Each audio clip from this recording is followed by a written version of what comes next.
Good evening, everyone. Good evening ma'am. Good evening. Okay, तो हमने last class में क्या डिस्कस किया था? Drift velocity, right?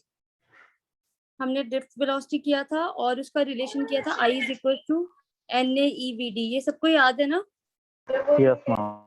है ना? और फिर उसके बाद हमने डिस्कस किया था ओहम्स लॉ, ठीक है। और ओहम्स लॉ में आप लोगों ने क्या बोला था कि V is equal to IR होता है, ठीक है। और आप लोगों ने एक और बात बोली थी कि अगर I और V का हमारे पास ग्राफ होगा तो हम क्या बोलेंगे कि स्ट्रेट लाइन हमारे पास इस तरह से ये ग्राफ जाता है, ठीक है ना?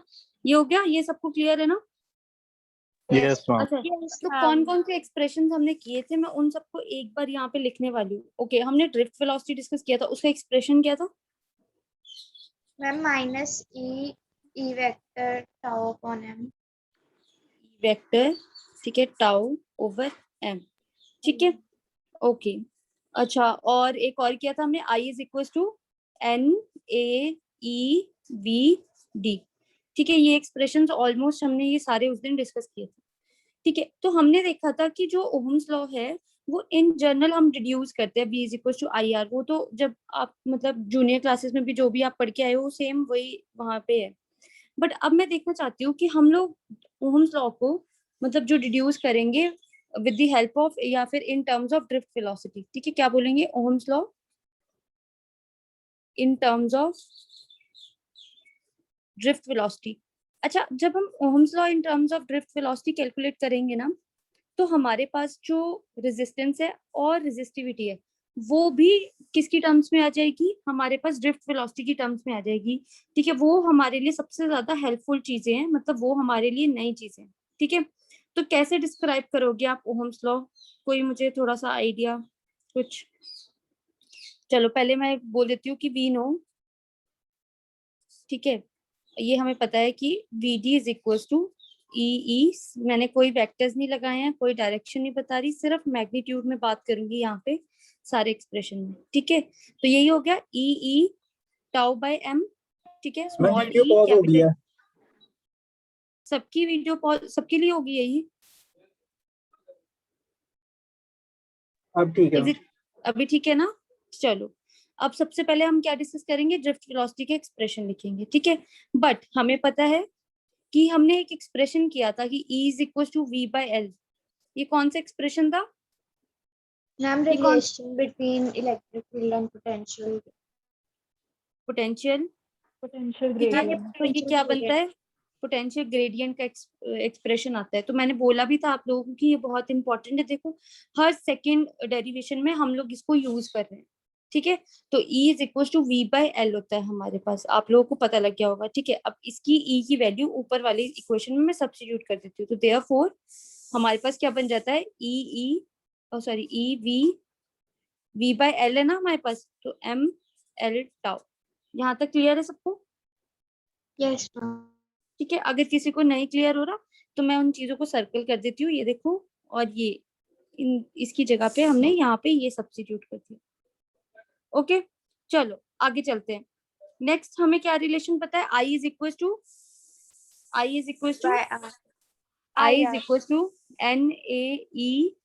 NaEVD।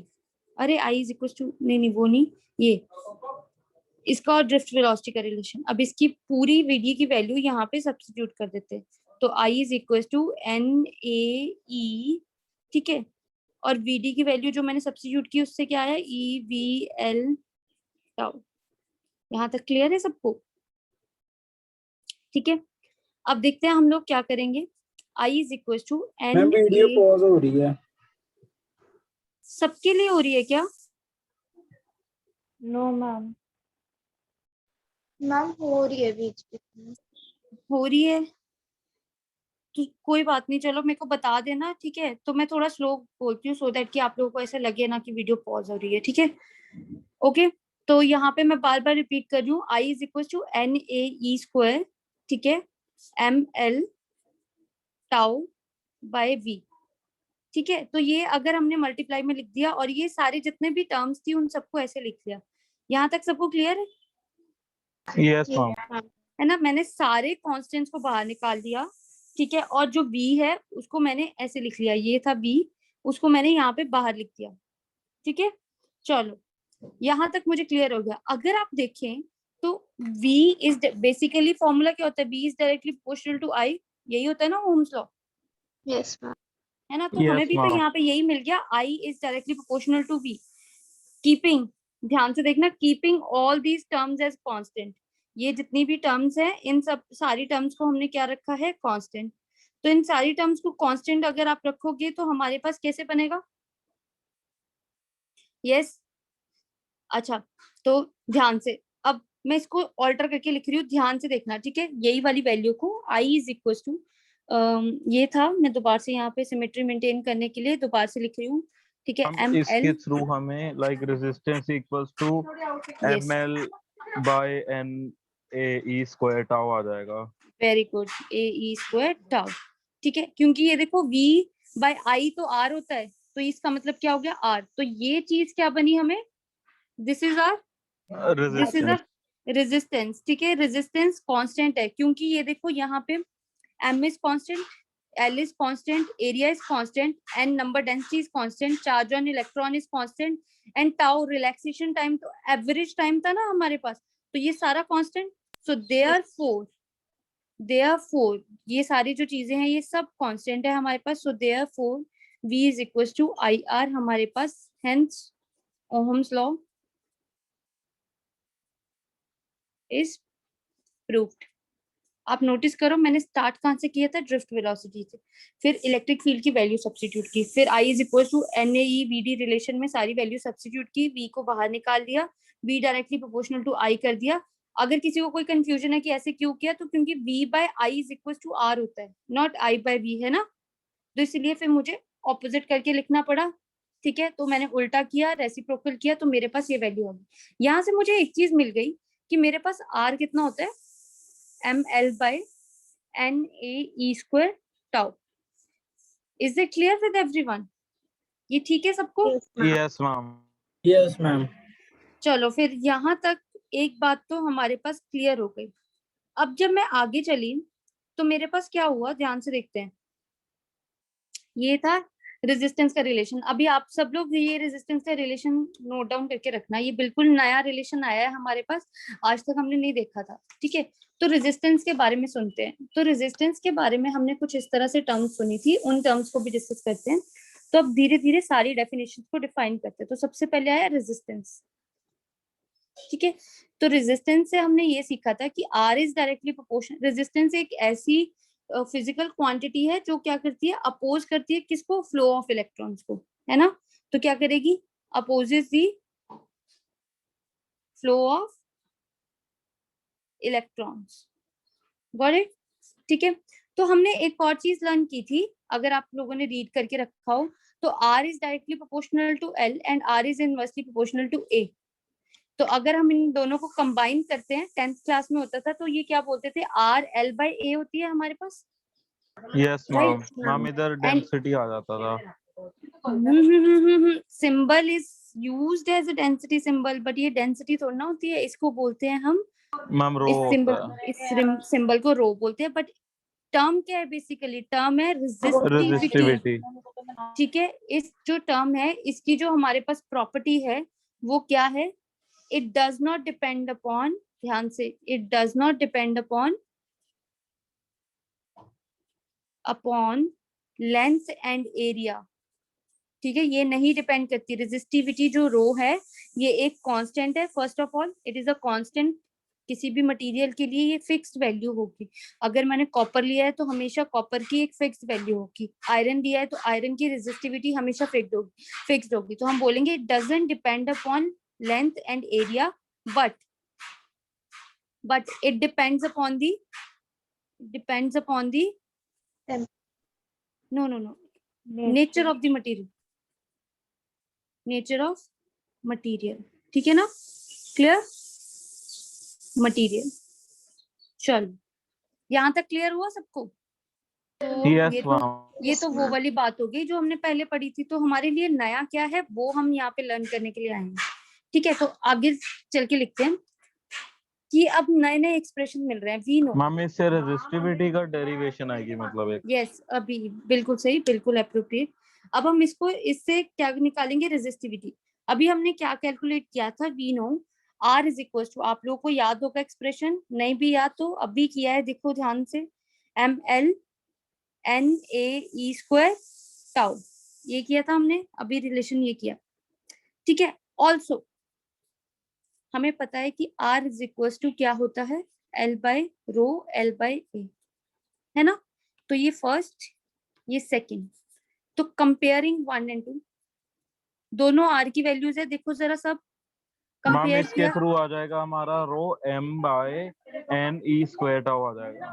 Very good. देखो जिन लोगों को नहीं क्लियर हो रहा उन लोगों के लिए, ठीक है, ml/NaE² tau is equal to rho L/A। तो आप नोटिस करो, L से L कैंसिल, A से A कैंसिल, तो रो इज इक्वल टू हमारे पास कितना बन गया, mNE² टाउ। तो देखो हमारे पास दो एक्सप्रेशंस आ गए, एक ड्रिफ्ट वेलोसिटी से हमें रेजिस्टेंस का एक्सप्रेशन मिला, एक ड्रिफ्ट वेलोसिटी से हमें एक्सप्रेशन मिला रेजिस्टेंस का, ठीक है। एक हमें मिला ओम्स लॉ की डिडक्शन और एक मिला हमें रेजिस्टिविटी का, बिल्कुल सही बोला, ठीक है, क्लियर। तो यहाँ तक ये एक्सप्रेशंस क्लियर है, ठीक है। Yes ma'am. तो मेरा पर्पस ये है कि आप लोगों को ना एक्सप्रेशंस क्रैम नहीं करने हैं, आपने ये वाला मेथड लर्न करना है कि हमने कैलकुलेट कैसे किया, ये किया, फिर इसमें सब्स्टिट्यूशन की, फिर हमारे पास वीडी आया, फिर VD I is equal to N A VD वाला रिलेशन था, उसमें उसकी वैल्यू उठाकर सब्स्टिट्यूट कर हमने इसको आंसर कैलकुलेट कर दिया, ठीक है। यहाँ तक क्लियर है सबको? Yes ma'am. ठीक है, अच्छा, वेरी गुड, ठीक है। तो हमारे पास ये यहाँ तक मतलब आंसर्स बन गए, ठीक है, हमने बना दिए। अब ना रेजिस्टेंस के बारे में, रेजिस्टेंस कैसी कैसी यूज होती है हमारे पास, रेजिस्टेंस इसकी नेचर कैसी है वो भी हम डिस्कस करते हैं।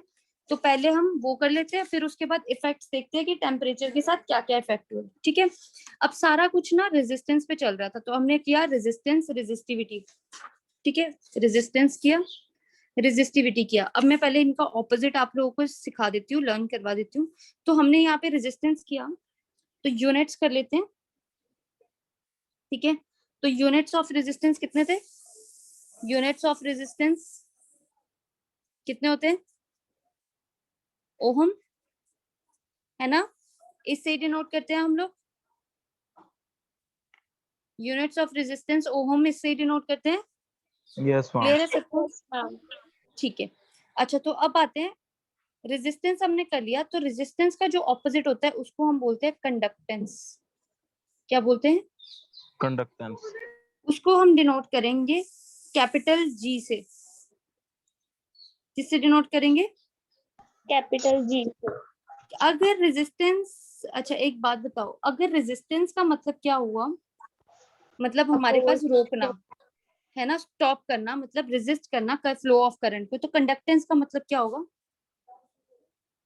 कंडक्टेंस का मतलब क्या होगा हमारे पास,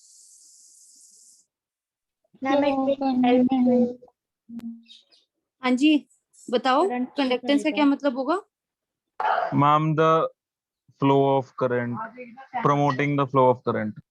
ठीक है, हाँ, it allows the current to flow through it clearly, ठीक है, इसको बोलते हैं हम क्या, कंडक्टेंस, ठीक है। तो अब कंडक्टेंस जो है उसको क्या बोलेंगे हम, it is the opposite of resistance, ठीक है, it promotes the flow of current, ये बातें आप लोग को पता होनी चाहिए, ठीक है, तो इसको बोलते हैं कंडक्टेंस, ठीक है। अच्छा, तो इसके यूनिट्स क्या होंगे वो भी देख लेते हैं, इसके जो यूनिट्स होते हैं वो होते मैम हैं, ओम इनवर्स होगा। नो नो नो, सीमन, ठीक है, एस से डिनोट करते हैं हम, is it clear, yes ma'am. Ohm inverse बोल सकते हो, पर उसको हम ऐसे बोलते हैं, फिर मोह बोलते हैं, मोह, MHO, ओहम का जो उल्टा होता है ना, और MHO, ओहम का ऑपोजिट होता है मोह, ठीक है, ऐसे भी बोल सकते हैं आप, ठीक है। अच्छा, तो अभी यस हमने मैम। क्या किया था, रेजिस्टेंस और रेजिस्टिविटी की थी ना हमने, Yes. अच्छा, कल यस को मैम। एग्जाम में रेजिस्टिविटी आ जाए या स्पेसिफिक वर्ड लगा दिया, स्पेसिफिक कहने का मतलब होता है कि हर मटेरियल की अपनी अपनी, ठीक है। तो हमने क्या की थी अभी, स्पेसिफिक रेजिस्टिविटी, यही की थी हमने, यस मैम। ठीक है, तो इसको जो हम डिनोट करते हैं, जो हमारे पास होती है, इसके यूनिट्स देखते हैं पहले रेजिस्टिविटी के। अच्छा, तो रेजिस्टिविटी के यूनिट्स देखो किस तरह से हम कैलकुलेट करेंगे। रो इज इक्वल टू RA/L, यही बनेगा। अब आप पूछोगे ये यस कहाँ से मैम। आया, तो R is equal to rho L/A था ना, तो मैम ये क्या बनेगा? ओम मीटर आती है ओम इसकी। Metre. Yes, very good, ohm metre, ये इसके यूनिट्स थे। ठीक है, अब आते हैं हमारे पास, अगर यहाँ पे कंडक्टेंस था तो ये स्पेसिफिक रेजिस्टिविटी है, तो रेजिस्टिविटी का क्या ऑपोजिट होगा? कंडक्टिविटी। कंडक्टिविटी। और इसको डिनोट करते हैं हम सिग्मा से। अब नोटिस करना, सिग्मा एक हमने किया है फर्स्ट चैप्टर में, फर्स्ट यूनिट में, वहां पे हमने क्या किया था? Sigma upon, surface. यस, ठीक है, चार्ज अपॉन सरफेस एरिया किया था हमने, ठीक है ना, सरफेस चार्ज डेंसिटी कर रखी थी। तो यहाँ पे है हमारे पास कंडक्टिविटी, तो इसका मतलब क्या होगा? वो रेजिस्टिविटी क्या थी हमारे पास की एक कांस्टेंट है, यहाँ पे हम इसको क्या बोलेंगे? It is the reciprocal of resistivity. ठीक है, ये किसका है? रेसिप्रोकल रेजिस्टिविटी का है। तो इसके यूनिट्स भी क्या होंगे? Ohm inverse, metre inverse. Is it clear? यहाँ तक क्लियर है सबको? Yes ma'am. ठीक है, किसी को कोई प्रॉब्लम नहीं? क्लियर है यहाँ तक? यस चलो, मैम। अब ऐसे करते हैं, रेजिस्टेंस के बारे में ही पढ़ रहे हैं, तो अभी सीरीज पैरेलल भी आएगा, इफेक्ट ऑफ टेम्परेचर भी आएगा, सब कुछ आएगा, धीरे धीरे लर्न करते हैं। हाँ जी गर्ल्स, आप लोगों को क्लियर है? Very good. हाँ जी, बाकी किसी को कोई प्रॉब्लम तो नहीं है अभी तक बॉयज में भी? चलो, नो मैम। अब जो नेक्स्ट आ रहा है ना, उसको ध्यान से देखना। ठीक है, हम कर रहे हैं कलर कोडिंग। ठीक है, अच्छा, कलर कोडिंग कुछ इस तरह से होगी रेजिस्टेंसेस की हमारे पास, कि हम ना रेजिस्टेंसेस को, आप लोगों ने नोटिस किया होगा, हम जब भी रेजिस्टेंस बनाते हैं, हम पहले तो मैं लिख दूं colour coding of carbon resistances. ठीक है, इनकी कलर कोडिंग करेंगे हम। फर्स्ट ऑफ ऑल, कार्बन किनको बोलते हैं? कार्बन रेजिस्टेंसेस किनको बोलते हैं? जो हमारी वो रेजिस्टेंस हम लोग यूज नहीं करते ऐसे ऐसे वाली, ठीक है, ये कार्बन से बनी होती है, तो इसको बोलते हैं कार्बन रेजिस्टेंसेस हमारी। ठीक है, तो इनकी कलर कोडिंग करनी है हमने आज। तो अगर हम कलर कोडिंग करने वाले हैं, तो कुछ ना कुछ हमारे पास एक स्पेसिफिक चार्ट होगा। ठीक है, तो मैं आपको वैसे रियल लाइफ में दिखा देती हूँ कि जो भी हमारी रेजिस्टेंस होती है ना, आप लोगों ने, आई डोंट नो आप लोगों ने देखी हो या नहीं देखी हो, तो बहुत छोटी सी होती है। अगर आप कोई भी, आपके घर में पुराने रिमोट्स होंगे, है ना, सबके घर में टूटा हुआ रिमोट तो सबके यस घर में मैम, होता है। देखा है मैम, रजिस्टर बहुत छोटा सा होता है। वेरी गुड, जिन लोगों ने नहीं देखा उन लोगों के लिए हम जरा एक बार बता देते हैं, है ना शिव? तो क्या होगा हमारे पास, आप सबके घर में ना एक पुराना रिमोट होगा। ठीक है, अगर मेरे को यहाँ पे कहीं मिल गया तो मैं आपको लाइव ही दिखा दूंगी क्लास में। ठीक है, अदरवाइज आप गूगल कर सकते हो साथ में कोई पिक्चर। ठीक है, तो जो रेजिस्टेंस होती है ना, वो होती है स्किन से कलर की। ठीक है, तो वो कुछ इस तरह से ना, छोटा सा सिलेंडर होता है, मैं तो बहुत बड़ा बना रही हूँ, वो तो बिल्कुल जितनी ये टिप है ना इसकी, जितनी ये टिप है, ठीक है, इतना होता है वो। ठीक है, और ना एक्चुअली में होता क्या है हमारे पास, हम ऐसे बनाते हैं रेजिस्टेंस को, ऐसे शो करने का मतलब होता है कि हमारे पास जो है ये रेजिस्टिविटी, मतलब ये प्रॉब्लम क्रिएट कर रहा है हमारे पास, तो इसीलिए हम इसको इस तरह से शो करते हैं। बट एक्चुअली में होती है ऐसी है रेजिस्टेंस। अगर आप वो रिमोट के ऊपर ग्रीन ग्रीन कलर का, जिसको हम मदरबोर्ड बोलते हैं, ठीक है, किसी भी चीज का जो सर्किट या सिस्टम होता है ना, वो मदरबोर्ड होता है, उसको बोलते हैं। ठीक है, तो जैसे आपके 1 2 3 नंबर्स भी डायल हुए होंगे, तो हर नंबर के पीछे ना एक एक अपनी अपनी रेजिस्टेंस लगी होगी, या फिर उन्होंने ऐसे सिल्वर कलर के डॉट्स लगाए होते हैं। ठीक है ना, तो या तो उन्होंने सिल्वर कलर के डॉट्स लगाए होंगे, जो नीचे मेन सर्किट होगा वहां पे एक रेजिस्टेंस लगाई होगी, या फिर अकेला अकेला पुराने रिमोट्स में इस तरह से अकेली अकेली रेजिस्टेंस लगी होगी, तो आपको मिल जाएगा। मतलब आप देख लेना, वो रेजिस्टेंस कुछ इस तरह से होती है। तो रेजिस्टेंस में होता क्या है, 3 बेसिक बैंड्स होते हैं। ठीक है, these are the 3 basic bands, 1 2 and 3। और कभी कभार ऐसे हो जाता है कि एक थोड़ा ज्यादा गैप छोड़कर एक एक्स्ट्रा बैंड भी साइड पे बनाए होते हैं। ठीक है, तो इसको बोलते हैं हम असली में जो रेजिस्टेंस होती है हमारी। ओके, अब हुआ ऐसे कि जो लास्ट क्लास थी, जो मतलब पुराने बच्चे थे, उन लोगों को करवा तो दी थी, पर उनके सिलेबस से कट हो चुका था, तो पर तुम लोगों के सिलेबस से नहीं है। ठीक है, अभी तक कुछ ऐसा नहीं अपडेट आया, तो हम सारा कुछ डिस्कस करेंगे। ओके, नहीं भी है तो एंट्रेंस के लिए तो हमारे लिए हेल्पफुल ही है। अब ध्यान से नोटिस करना, आगे आप लोगों को समझ आ गई, ठीक है, कि रेजिस्टेंस कैसे है। अब देखते हैं कलर कोडिंग कैसे हुई। मैं पहले 0 1 2 3 4 5 6 7 8 9 तक नंबर्स लिखती है मैंने, ठीक है। अब मैं क्या बोलूंगी यहाँ पे, ध्यान से क्लियरली, ठीक है। मैं बोलूंगी डार्क से शुरू करना है, ब्लैक, ब्राउन, ठीक है। अच्छा, रेदर देन ऐसे लिखने की बजाय पहले मैं आप लोगों को हिंट बॉक्स देती हूँ जिससे सबने लर्न करना है ये, ठीक है। BB Roy of Great Britain has very, या फिर is a very good writer लिख लो, या फिर कई लोग लिखते हैं as a very good wife, कुछ भी बोल दो, ठीक है, जो भी आपको लगता है, ठीक है। या फिर is a very good writer बोल दो, या फिर has a very good wife, कुछ भी बोलना है वो डिस्कस कर लो। तो मैं अंडरलाइन कर रही हूँ उन चीजों को जिन पे हमने फोकस करना है, ठीक है, ठीक है। अब देखते हैं, अब मैं लिखती हूँ यहाँ पे बीबी रॉय, ठीक है। तो आर का मतलब क्या हुआ, रेड, ठीक है। रेड, रॉय, ऑरेंज, कलर्स है, ये कलर कोडिंग हो रही है ना। ऑरेंज के बाद खुद बताओ येलो, ठीक है। देन देयर कम्स ग्रीन, ठीक है। Then there Blue, comes blue, ठीक है हमारे पास, okay. violet, then there comes violet, very good, ठीक है। देखो खुद कलर्स आपको दिख जाएंगे। अब यहाँ पे मैम ग्रे प्रॉब्लम आ एंड गई, white. Very good. I guess Shiv आपने पहले से ही कर रखा है ना। No ma'am. तो how you can be so sure. Ma'am बस गेस कर रहा हूँ। वाह, ये तो फिर बहुत ही अच्छा आईक्यू है। यहाँ पे देखो जरा, BB Roy of Great Britain has very good wife और is a very good writer, whatever you want to learn वो आप लर्न करना। कलर कोडिंग देखो जरा कैसे है, 0 से 9 है, डार्क कलर से स्टार्ट करेंगे। आधे बच्चे कंफ्यूज हो जाते हैं क्यों, कि ब्लू से स्टार्ट करें या फिर क्या। तो मैं पहले से ही आपको क्लियर कर देती हूँ, डार्क कलर से स्टार्ट करना, ब्लैक से, ठीक है। अब इसी के साथ साथ हमारे पास फ्री में दो नंबर्स, दो कलर्स और आते हैं। एक का नाम है गोल्डन, ठीक है, और एक है हमारे पास सिल्वर, ठीक है। गोल्डन एंड सिल्वर कलर्स हमारे पास फ्री में मिलते हैं, ठीक है। कहने का मतलब होता है कि गोल्डन एंड सिल्वर हमारे पास कहाँ पे यूज हो रहे हैं, कहाँ पे नहीं हो रहे, वो भी हम नोटिस करते हैं। गोल्डन और सिल्वर हमेशा फोर्थ बैंड में यूज होंगे, ठीक है। ये यूजुअली फोर्थ बैंड में यूज होते हैं हमारे पास, गोल्डन एंड सिल्वर। तो इनके पास होती है ±5% एरर, इसके पास होता है ±10% एरर। Got it. इनका सिर्फ यही काम है।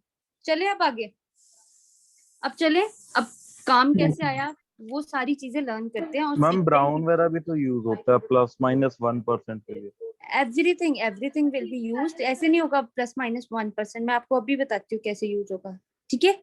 मैं अभी दिखाती हूँ। अब देखना जरा, मैं इस कलर कोडिंग को सामने रखती हूँ सो दैट कि आप लोगों को थोड़ा क्लियर सा रहे, ठीक है। और फिर बाकी हम डिस्कस करते हैं कि हमारे पास किस तरह से नंबर्स आए, ओके। तो कलर कोडिंग हमारे सामने है ये सारी, ठीक है। मैं यहाँ पे कोडिंग लिखती हूँ, ठीक है। मैं एक रेजिस्टेंस बनाती हूँ जिससे थोड़ा सा आपको आइडिया हो जाए कि कैसे होगा। मैं एक रेजिस्टेंस बनाई मैंने, ठीक है, ये मेरे पास रेजिस्टेंस बन गई, ऑलराइट, ठीक है। तो मैं इस पे कुछ लाइंस लगा रही हूँ, फर्स्ट कलर, ठीक है, ब्लू, ठीक है, okay, and there comes green है हमारे पास, यस ग्रीन, ठीक है। लोग पहले हम सीखते हैं कि 3 वाली कैसे होगी, ध्यान से। पहले हम सीखते हैं कि 3 लाइंस वाली कैसे होगी। देखो ये ऐसी रेजिस्टेंस दिखती है, एग्जैक्टली ऐसी 3 कलर्स या 4 कलर्स जितने भी होते हैं। पहले 3 कलर्स वाली देखते हैं कि जिनके साथ 3 कलर्स हैं उनके साथ आता क्या। अब ध्यान से नोटिस करना, ये है हमारे पास फर्स्ट कलर, ये है फर्स्ट कलर, ये सेकंड, ये थर्ड, है ना। ये सबको क्लियर है। अब मैं यहाँ पे कुछ लाइंस लिखती हूँ, आप सुनना। First colour represent gives first digit, ठीक है। Second colour gives second digit, ठीक है। Third colour gives raise to 10 raise to power, 10 raise to power, जो भी होता है हमारे पास, ठीक है। अब ध्यान से फिर से, if no fourth line then ±20%, otherwise golden and silver, ठीक है। अगर कोई भी फोर्थ लाइन नहीं हुई तो आपने ±20% लिखना है। अगर आपके पास गोल्डन और सिल्वर हुआ फोर्थ पे तो आपने क्या लिखना है हमेशा, या 5% या 10%? लर्न करना पड़ेगा। क्या लर्न करना पड़ेगा? जो मैं ये बोल रही हूँ ये, यस मैम। इसमें कलर इसमें बैंड स्कीम। इसमें कितनी सी मुश्किल है, अभी देखना 2 सेकंड में तुम्हें अब भी लर्न हो जाएगा। इसमें तो कोई ज्यादा हाईएस्ट मैथ्स नहीं है। अभी मैं इसकी कलर कोडिंग लिख रही हूँ, ध्यान से इसको देखते हुए। मैं सिर्फ आप लोगों को वर्ड्स में इसलिए एक्सप्लेन कर रही हूँ कि कल को तुम लोग भूल ना जाओ। अब देखो, first colour represent first digit. First colour कौन सा है? रेड। रेड। अब मैं लिस्ट में देखूंगी कि रेड कलर कौन से नंबर पे लाइक कर रहा है। कहाँ पे है मुझे दिखाई नहीं दे रहा, तुम लोगों को दिख रहा है? सेकंड पे। 2, मतलब 2 फर्स्ट कलर मतलब first digit. Then there comes blue color, then it is number 6, very good, second number। Third मतलब क्या होगा, वो 10 रेज टू पावर देगा, तो into 10 raise to power third number का जो नंबर होगा वो 10 रेज टू पावर देगा, green 10 raise to power 5। Fourth कुछ है, फोर्थ लाइन कुछ है? नहीं है। अगर फोर्थ लाइन कुछ नहीं है तो आप लिख दोगे ±20% है। अगर एक और ड्रॉ करती हूँ, ठीक है, सो दैट आप लोगों को और थोड़ा क्लियर हो जाए, इस तरह से, ठीक है, राइट। और कोई भी कलर कोडिंग दे देती हूँ मैं अपनी मर्जी से, ठीक है। आप लोग बताते रहना कैसे देना है, ठीक है। पिंक तो है नहीं हमारे पास, है ना? चलो ग्रीन, मैम फर्स्ट ऑरेंज है।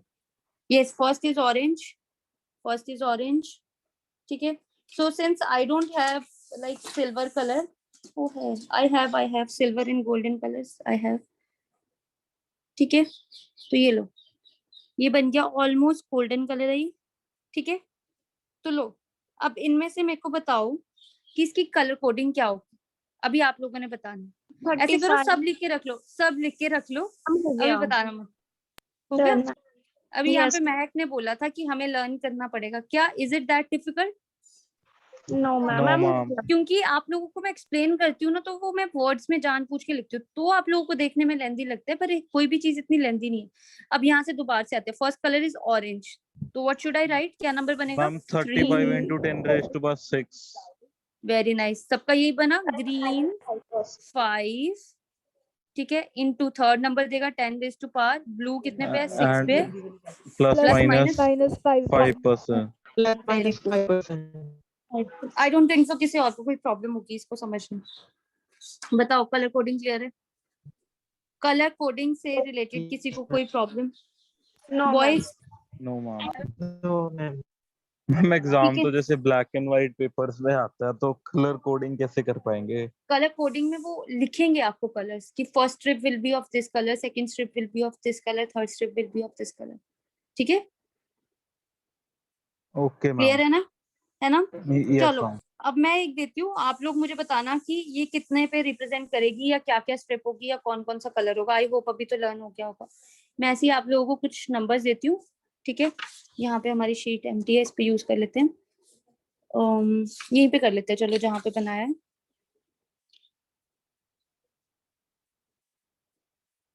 ओ, एक और, यस, एक और डाउट, एक और पॉइंट जो हम यहाँ पे काउंट करेंगे। इफ इफ ये आए, मतलब गोल्डन एंड सिल्वर अगर हमारे पास किस पर आए, इस नंबर पर आए, मतलब मैम फर्स्ट सेकंड या थर्ड पे।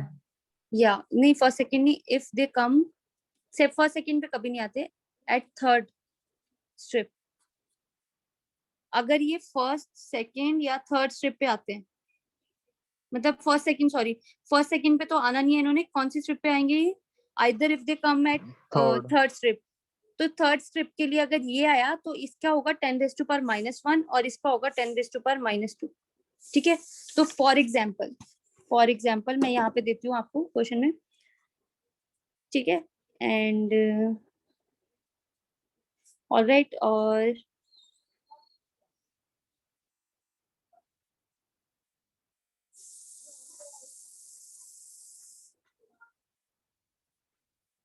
चलो इनकी कलर कोडिंग ड्रॉ कीजिए जल्दी जल्दी,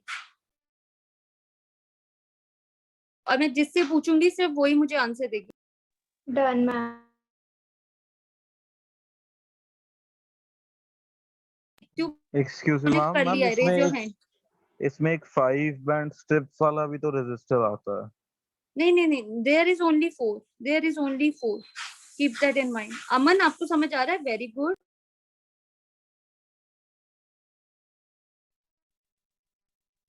मैम इसका वेरी गोल्डन। सॉरी मेरे को ऑडियो क्लियर नहीं आई, आप लोग आपने क्या बोला?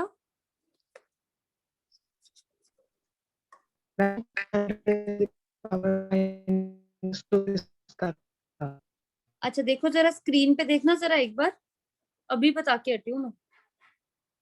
स्क्रीन पे देखो एक बार, I hope it is clear screen पर, यस Yes. मैम।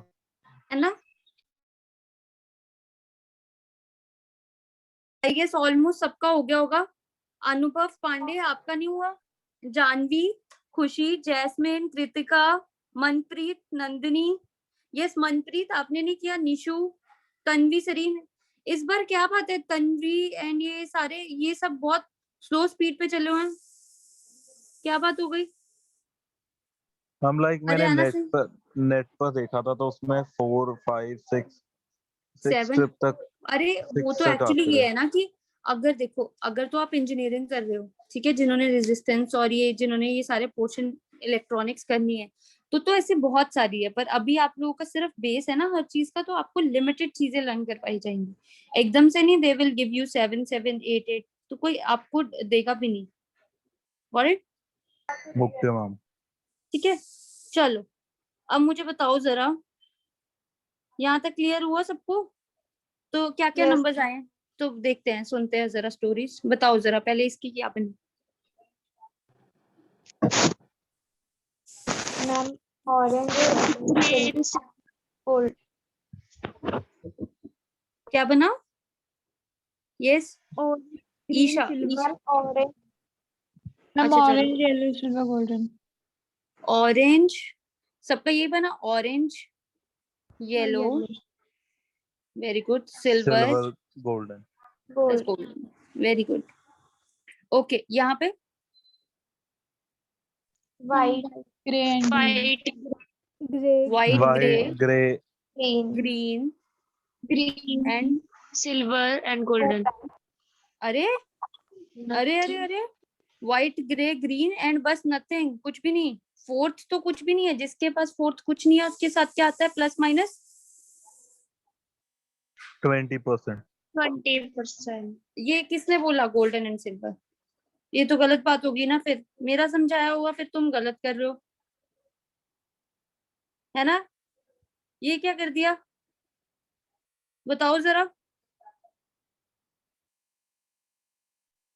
बताओ।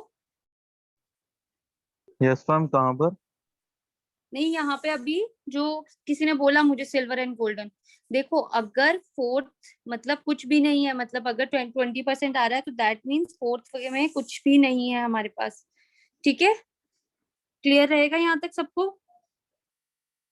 चलो अब हम देखते हैं, yes which ma'am. Is very important next. ठीक है, next, I hope it is clear, colour coding तक सबको क्लियर हो गया हो? Yes. yes, ma'am. ठीक है, आई होप Yes, कि ये सबका मतलब बहुत अच्छे से समझ आ गई है। Yes ma'am. अब आगे चलते हैं हम लोग, थोड़ा हम लोग देखते हैं कि हमारे पास क्या है। टेम्परेचर जो नेक्स्ट हेडिंग है, इट इज टेम्परेचर डिपेंडेंस,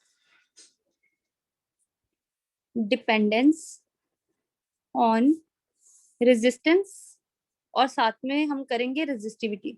ठीक है, and resistivity almost same he theory है दोनों की, बस थोड़ा सा इधर उधर चेंज है, वो हम नोटिस करते हैं कि कैसे आया हमारे पास और क्या हुआ।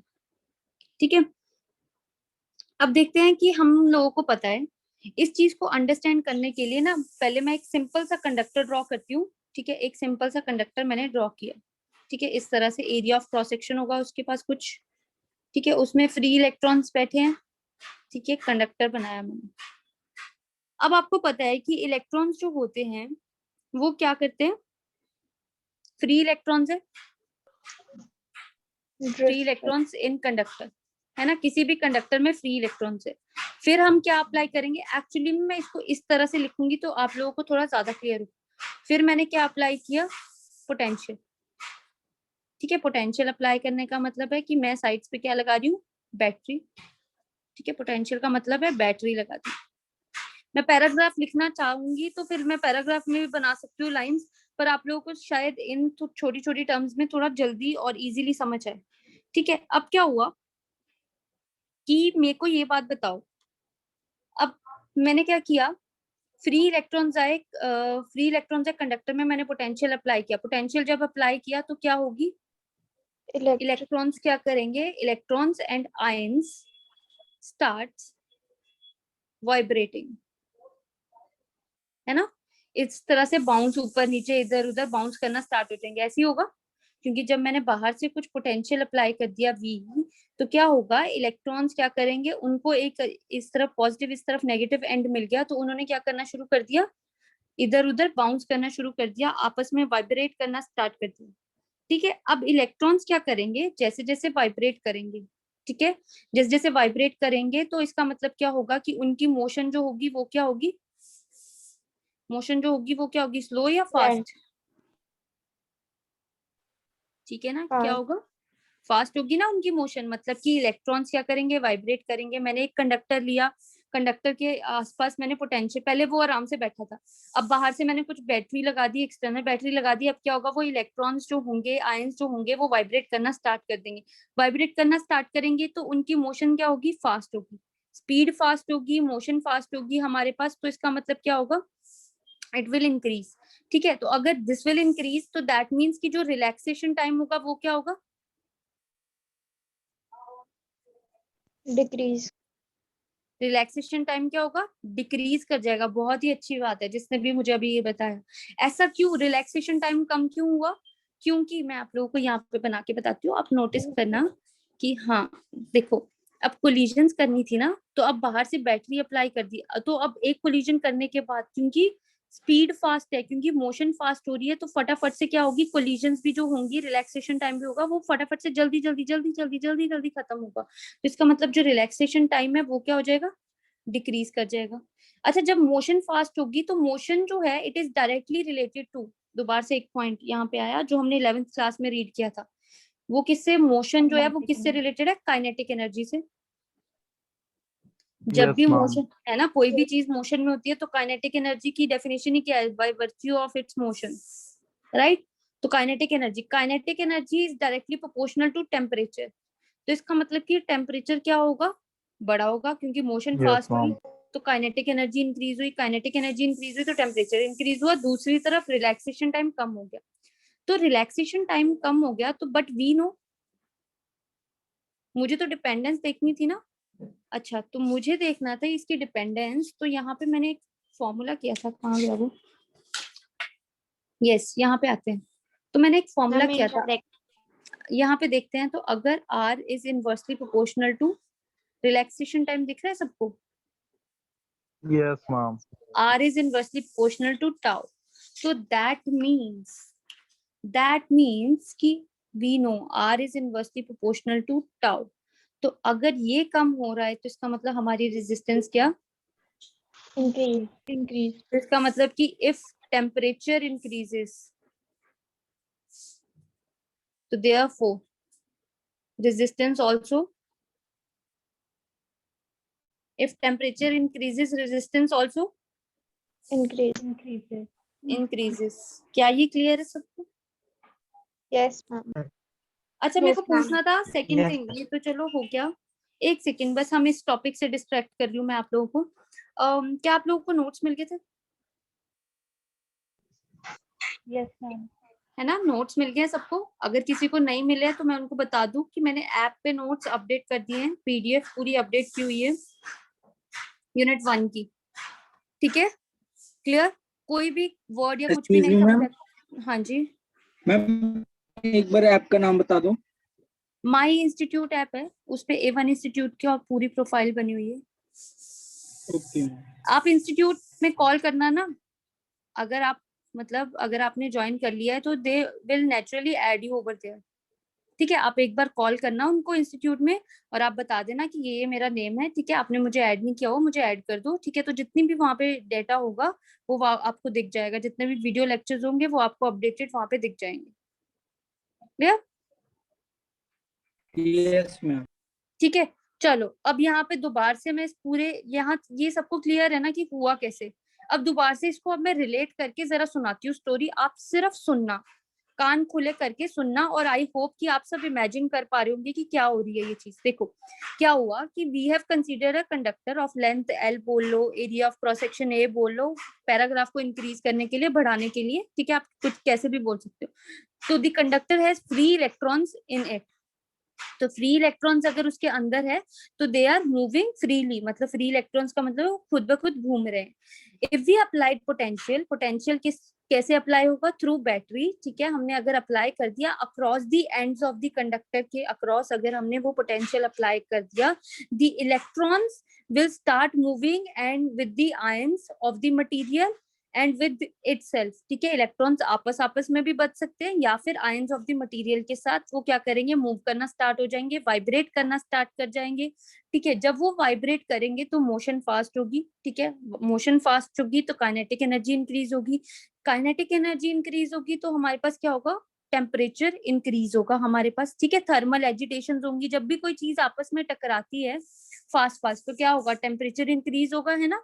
ऐसे भी चाहे आप बोल लो कि जैसे जैसे वो वाइब्रेट हो रही है वैसे वैसे टेम्परेचर हमारे पास इंक्रीज हो रहा है, ठीक है। अगर टेम्परेचर इंक्रीज हो रहा है हमारे पास तो हमें इतना पता लग गया कि टेम्परेचर डिपेंडेंस का पहला पॉइंट हमें क्लियर हो गया कि हम अगर टेम्परेचर इंक्रीज कर रहे हैं तो देखते हैं कि रेजिस्टेंस का क्या इफेक्ट होता है। तो हम बोलते हैं कि we know also the motion, if motion fastens तो हमारे पास क्या होगा, the relaxation time between the collisions will decrease, ठीक है। So therefore we know from the derived formula, तो आप पूरा फॉर्मूला लिखोगे फिर उसके बाद इसमें से ये चीज निकालोगे, कैलकुलेट करोगे और यहाँ पे बोलोगे कि if relaxation time decreases resistance increases, since it is a relation with temperature, so therefore if temperature increases therefore our resistance will also increase, ठीक है। क्लियर है ये सबको? Yes. ठीक है, Yes, अब मैं ma'am. आपको बिना शीट दिखाए, अब क्या मुझे कोई रेजिस्टिविटी पे ये बात को एक्सप्लेन करेगा? रेजिस्टिविटी, ठीक है। अच्छा, रेजिस्टिविटी का एक्सप्रेशन मैं आप लोगों को यहाँ पे दे देती हूँ, दिस इज रेजिस्टिविटी। तो रेजिस्टिविटी पे आप लोग कैसे स्टार्ट करोगे? एनीवन? मैम लाइक कैसे? सेम एक्सप्रेशन है, same टेम्परेचर होगा। Dependence on resistivity, temperature dependence on resistivity. Ma'am इसमें भी सेम ही होगा। कैसे बताओ? हाँ बिल्कुल सेम होगा, तो आप बोलो फिर से। मैम मैम वो like indirectly proportion inversely proportional है टाउ से। बिल्कुल सही, वेरी राइट, ठीक है, बिल्कुल सही है आपके पास, ठीक है। मैम तो हम तो क्या बोलेंगे, if temperature increases, yes then, resistivity also increases. तो मैं क्या रेदर देन राइटिंग पूरी सारी सेम चीज सेम लिख दो इसके लिए, है ना। बिल्कुल क्लियर है, सारी चीज बिल्कुल इसी के साथ मैच कर रही है, तो मैं क्या लिख दूं, इफ टेम्परेचर हमारे पास इंक्रीज करता है तो हमारे पास क्या होगी, रो विल ऑल्सो इंक्रीजेस। इंक्रीज। तो क्या ये आप लोगों को क्लियर हो गया कि resistance and Yes, ma'am. Resistivity जो होगी वो हमेशा Yes, हमारे ma'am. पास क्या करेगी, इंक्रीज करेगी, ठीक है। Clear? Yes, ma'am. Yes, ma'am. चलो जरा अब देखते हैं, हम लोगों के पास ना एक फॉर्मूलाज है इन्हीं की डिपेंडेंस के ऊपर। वैसे तो जनरली हमारे पास ये फॉर्मूला यूज होता है, मैं आपको सिर्फ फॉर्मूला काम का है और कोई चीज इसमें काम की नहीं है। ऐसे होता है हमारे पास formula, R is equal to, जो फाइनल रेजिस्टेंस निकालनी है that will be R0 bracket में 1 plus alpha T2 minus T1 या फिर T माइनस T0, जैसे भी आपने बोलना है उसको वैसे एक्सप्रेस कर लो, ठीक है। तो अब यहाँ पे अल्फा क्या है उसको देखते हैं। अल्फा का मतलब क्या होता है हमारे पास, ठीक है, दे आर सेइंग कि अल्फा है हमारे पास एक temperature coefficient, thermal temperature coefficient of resistance. ठीक है, क्लियर।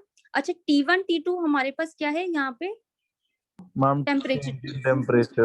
यस, टेम्परेचर्स है हमारे पास। ठीक है, टेम्परेचर्स बोलेंगे हम इनको। ठीक है, हम तो डेल्टा अच्छा टी आ जाएगा।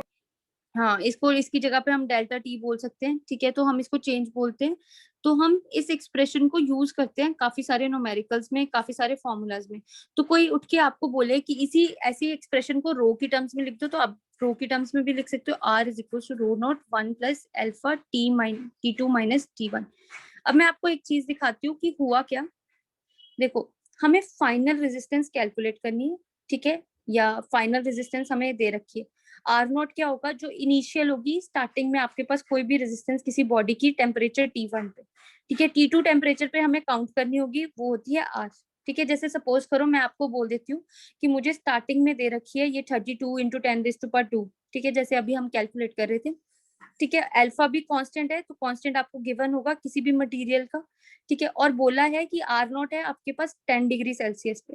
ठीक है, और फिर आपको बोला है कि कैलकुलेट करो रेजिस्टेंस एट 20 डिग्री सेल्सियस। तो ये दोनों गिवन है, 20 10, ये भी गिवन, ये भी गिवन। तो आप इन सबकी वैल्यू सब्स्टिट्यूट करना, तो आपके पास आर आ जाएगा। ठीक है, समझ आई आप लोगों को बात? तो इसी पूरे एक्सप्रेशन के साथ ना ये वाला एक्सप्रेशन आपका दिया होता है कि हम लोगों ने, इसका मैथ्स नहीं है आपके सिलेबस में, कोई मैथ्स आपको कि कैसे आया क्या है, इसका कोई फॉर्मूला की कैलकुलेशन नहीं है। तो ऐसे ही मत पढ़ते रहना कि टेम्परेचर इज T1 T2 ये होता है, तो ऐसे आप लोगों ने कुछ नहीं पढ़ना है। आपने सिर्फ ये देखना है कि आपके पास क्या है, ये एक्सप्रेशन कैसे आप लोगों ने कैलकुलेट किया। Is it clear? यहाँ तक क्लियर है सबको? ठीक है, तो ये फॉर्मूला न्यूमेरिकल्स में काम आते हैं और कुछ नहीं है। सेम हमारे पास रेजिस्टिविटी के लिए फॉर्मूला जाएगा कि rho is equal to rho not 1 plus alpha T2 minus T1। ठीक है, तो सिमिलर है हमारे पास ये भी। Is it clear? Yes, that is good. ठीक है, अब मुझे ये बताओ कि रेजिस्टेंस, रेजिस्टिविटी और इन सब मैम में, यहाँ पर हमारा आर नॉट मतलब इनिशियल रेजिस्टेंस है ना? यस, इनिशियल जो टेम्परेचर T1 पे होगा, ठीक है ना। Okay ma'am. आर नॉट का मतलब T1 पे, आर जो है जिसपे हमने कैलकुलेट करना है। ठीक है, जैसे अभी इसके रिलेटेड मैं कुछ न्यूमेरिकल्स आपको करवाऊंगी, पर इससे पहले एक दो टॉपिक्स और कर लेते हैं, फिर रेजिस्टेंस के एक ही साथ मैं सोच रही हूँ कि न्यूमेरिकल्स आपको डिस्कस करवा देते हैं। ठीक है, क्लियर हुआ यहाँ तक? कलर कोडिंग क्लियर है सबको? कलर कोडिंग क्लियर है? BB Roy of Great Britain has very good wife, ये क्लियर है सबको? ठीक है, लर्न रहेगा। 0 to 9 तक नंबरिंग लिखनी है आप सबने हमेशा। ठीक है, इनके लिए 10⁻⁻1 10⁻⁻2 तब होगा जब ये थर्ड स्ट्रिप पे आएंगे। जब ये फोर्थ स्ट्रिप पे आएंगे तब आपके पास क्या होगा? फोर्थ पे प्लस माइनस 5% और 10%। किसी को कोई डाउट ये बताओ आज के लेक्चर में, क्योंकि आगे है हमारे पास नेक्स्ट टॉपिक जो हम स्टार्ट करेंगे, रेजिस्टेंसेस ऑलमोस्ट खत्म हो जाएंगी हमारे पास। फिर हम पढ़ेंगे कि हमारे पास जो बेसिक चीजें आप लोग यूज करते हो, सेल क्या होता है, सेल से रिलेटेड चीजें क्या है, वो सब हम डिस्कस करेंगे। ठीक है, तो क्लियर है सबको? Yes ma'am, yes ma'am, yes ma'am. है ना? किसी को कोई डाउट आज के लेक्चर में? पहले मुझे ये बताओ। No ma'am. हाँ, ये यूनिट, ये टर्म्स एंड ये यूनिट्स क्लियर है? ओके, ये वाले जो फॉर्मूलाज है ड्रिफ्ट वेलोसिटी से हम कैलकुलेट करते हैं, ये आपको आनी चाहिए। ठीक है, आर का फॉर्मूला कितना इंपॉर्टेंट है, रो का फॉर्मूला कितना इंपॉर्टेंट है विद रिस्पेक्ट टू टाउ, ये आप लोगों को पता होना चाहिए। Got it? यस मैम, ठीक है, चलो नेक्स्ट क्लास में हम करेंगे सीरीज एंड पैरेलल रेजिस्टेंस। वैसे तो वो आप लोगों के सिलेबस से, मतलब अगर देखा जाए तो जो 2020 वाले बैच वाले बच्चे हैं उनके सिलेबस से कट हो चुका है। ठीक है, तो बट आप लोगों के सिलेबस में है नहीं है, वो अभी क्लैरिटी नहीं है क्लियर। ठीक है, तो हम तो करेंगे सीरीज एंड पैरेलल वाला, वो तो पहले से भी आप लोगों ने किया हुआ है। खैर उसको तो अभी देख लेते हैं, है ना, इतनी दूर क्यों जाना, यहाँ कहीं लिख लेते हैं। तो आपको पता होगा रेजिस्टेंसेस इन सीरीज, सीरीज में क्या सेम रहता है? Charge, charge. अरे अरे, वो कैपेसिटर में था, वो कैपेसिटर में था। अब यहाँ पे क्या सेम रहेगा? Ma'am I current. Current same रहता है। तो ये तो आप लोग जूनियर क्लासेस में भी करके आ रहे हो। है ना। और पैरेलल में रेजिस्टेंस इसकी कितनी होती है, 1/R1 plus 1/R plus 1/R2 है ना, R3 अप टू 1/Rn, है ना। तो ये चीज को तो आपको लिखवाने की या एक्सप्लेन करने की जरूरत नहीं है, आप लोगों ने 10th में कर रखी है ये, यस मैम। ठीक है। तो अच्छा, आप लोग कैपेसिटर वाला लेक्चर याद है, कैपेसिटर वाला, कैसे ऐसे कैपेसिटेंसेस लगी होती थी हमारे पास, ये वाला याद है ना आप सबको, Yes, ma'am. वो जो कि इस तरह से F3 कैपेसिटर के रहते थे। सिमिलरली ऐसा एक रेजिस्टेंस इसका करके आना आप लोग, यस मैम। ऐसा एक रेजिस्टेंस इसका जरूर करके आना। इसकी डेरिवेशन करनी है। नहीं, ये डेरिवेशन तो आप लोगों को पता तो है, ये डेरिवेशन 10th क्लास में और कभी भी बोर्ड्स में भी आने नहीं वाली, क्योंकि इतना इजी टॉपिक है 10th का टॉपिक, वो क्यों ऐड करेंगे आप लोगों को, है ना। Yes ma'am. ठीक है, तो इसलिए इसको नहीं करेंगे, आप सिर्फ ऐसे वाली चीजों को ये वाली डिस्कस करनी, मतलब सेम जो कैपेसिटर के न्यूमेरिकल किए थे ऑलमोस्ट सेम वो डायग्राम्स वहां पे, बस सी को हटा के रेजिस्टेंसेस लगा दो तो आपके पास आ सकते हैं। Got it? Yes ma'am. Yes ma'am. ठीक है। Yes ma'am. अच्छा, तो ये बताओ यहाँ तक क्लियर है क्या सबको? Yes ma'am. ठीक है, यस मैम। ओके। तो जो नेक्स्ट है हमारे पास, ठीक है, उसको हम नेक्स्ट क्लास में डिस्कस करते हैं। रेजिस्टेंसेस तो खत्म हो गया है हमारे पास, ठीक है। आगे चलते हैं, हमारे पास जो नई टर्म्स आएंगी उनको हम डिस्कस करते हैं नेक्स्ट क्लास में, और वो बिल्कुल न्यू होंगी आप लोगों के लिए।